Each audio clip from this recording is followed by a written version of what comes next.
refined. And so I wanted to take a minute and create a message. I haven't posted a video in a while, and so I felt this is a great time. What I wanted to talk about today is the refining process and how we actually get refined.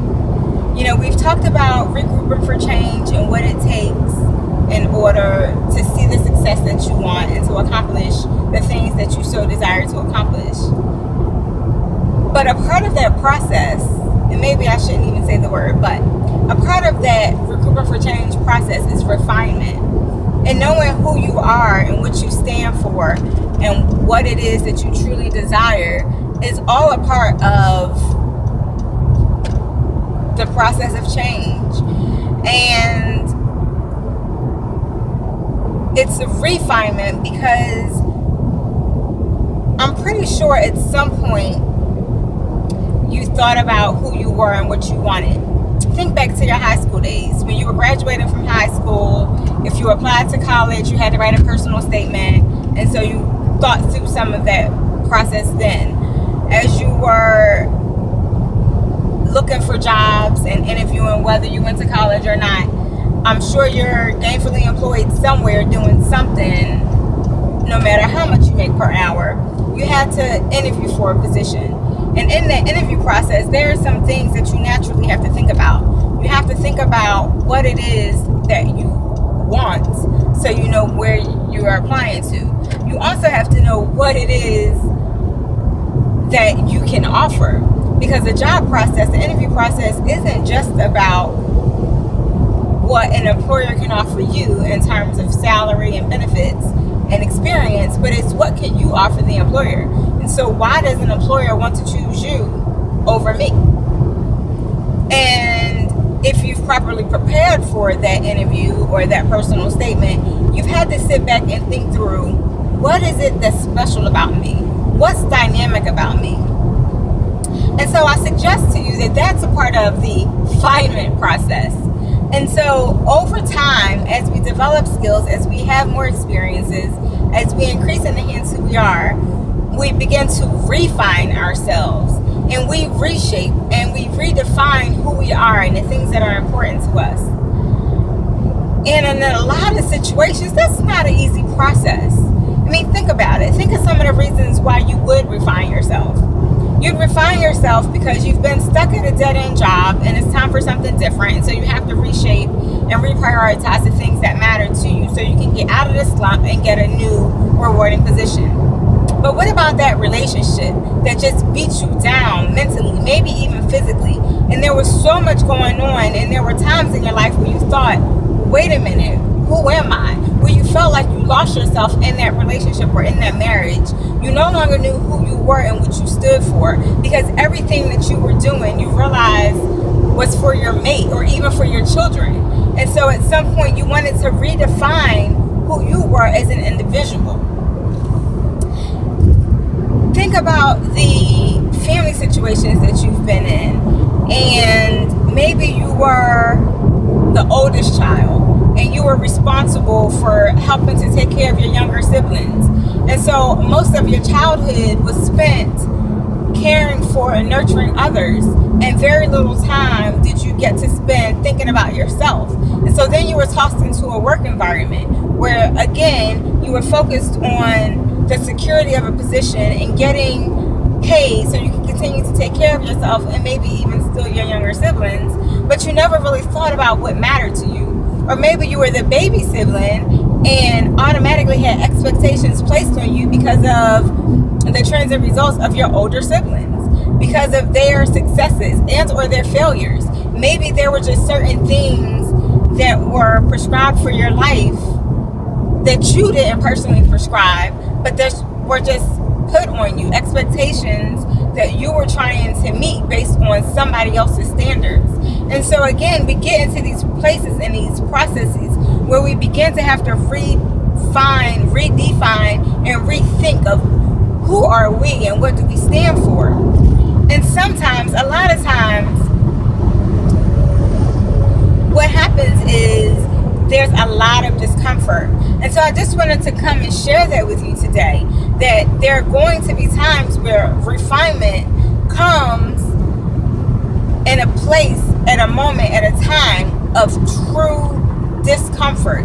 And so you've got to be willing to go through that. You've got to be willing to experience whatever it is that comes up against you, so that you can really twist and get to the root of the things that are deeply within you. I'm headed back to Tallahassee from Miami, and it was very uncomfortable preparing for this trip, trying to figure out where was I going to stay. What could my minimal resources afford by way of lodging? Travel-wise, was I going to drive my car or rent a car? How would I pay for gas? Where would I travel? How would I know how to get from point A to point B? What's the city safe? It's been a long time since I've had to travel by myself. And so trying to think through some of these processes was a great challenge. I looked at hotels and they were way outside of my price range. I found 2 hotels in downtown Miami which could have fit my budget maybe, but they didn't seem safe. And so I was immediately taken back to my childhood and had to think back on experiences that I had in neighborhoods that I was in, and I thought, Marquita, you can handle this. But then it was, well, what happens with your car? Is your car going to be safe in downtown Miami? You've heard all the stories. Are you going to be able to walk from point A to point B? Where are you going? What's the distance? And there were so many questions and so much discomfort. I started looking at Airbnbs, and I thought, these are great. And then guess what I ran into? I ran into a bunch of possibilities that were multi-bed rooms, which means there's more than one stranger sharing a room at any given time. Well, how uncomfortable is that? But I considered it because guess what? It was $18-20 a night. I could definitely fit that in my budget. But at what risk? What would I be risking sharing a room with men and women who I have no idea who they are, where they come from, what their intentions are, or anything else? And then I thought about the fact that that particular area is a high trafficking area for sex slave trafficking. And I just thought, oh my gosh, Marquita, what are you walking into? And I had to take a step back. I had to remember whose I am. Let me repeat that. I had to remember whose I am. I was sent on an assignment by God to go down to the city of Miami to take a potential interview, or I should say to take an interview for a potential position. But I had to know, and I had to be firm on the word that I was not sent by myself, that God had traveled before me and prepared the way, that he set this interview up, and there was absolutely no way that he was going to keep me unsafe, that he was going to make me stay in an uncomfortable environment, that the provisions wouldn't be made in terms of safety and rental and lodging or anything else, that the plan would work out. The process of getting there was uncomfortable. I have never driven 8 hours by myself. The most I've done is 4.5. Anything over that, I've always had my husband in the car with me. And so I thought, am I going to have the strength? Am I going to have the stamina? But you know what? When you need that refinement and when you want something bad enough, you have to be willing to do what it takes. You have to be willing to go through moments of discomfort. You have to be willing to think through the difficult. You have to be willing to see the unseeable, to fulfill the promise that you've been called to fulfill. And so out of that discomfort came an experience that was so amazing. An experience to just reflect on who I am, to think on my skill sets, to remind me of what it is that I deserve, to remind me of some of the promises of God and what he has set out for me, the things that he's poured into my spirit, some of the scriptures that have been settled into my soul. I've had an opportunity to reflect on those things. I woke up this morning with a praise on my lips, and I just kept thinking, I am so worthy. I am so mighty. I deserve this opportunity. I am confident. I am a child of the Most High God, and I affirmed myself over and over, and I walked into that place, and I was the most comfortable that I've been in a really long time. Not because of anything that I've done, not because of anything special that stands out about me above the rest, but solely because I was willing to go through a moment of discomfort.